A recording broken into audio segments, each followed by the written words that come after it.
Hi, everybody. Hey, check out the price on this pretty darn lean pork roast. It's from Tyson. $3.44, I think it was.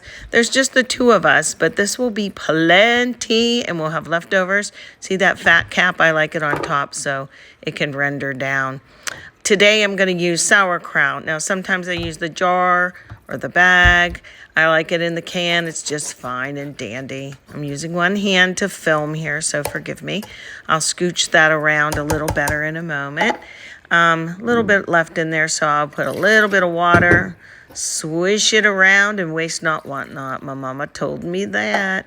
I am going to add just water. You don't need broth for this. The sauerkraut is going to flavor this broth, and there's a lot. See, as much water as you put in there, that's as much broth as you're going to have, as much gravy or sauce or whatever you want to call it. We're going to have mashed potatoes with it, and I won't even thicken it. We just love it like that.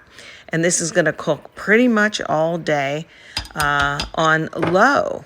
Some people add vinegar, some people add brown sugar. Sometimes I'll put onions in it. Today I just put carrots in. You can put in whole potatoes, but we're making mashed potatoes. I boiled the potatoes off in that pot that you see the butter melting in, drained them, and now we're going to put it right back in, and I'm going to use my mixer. Here's my best tip on making good mashed potatoes.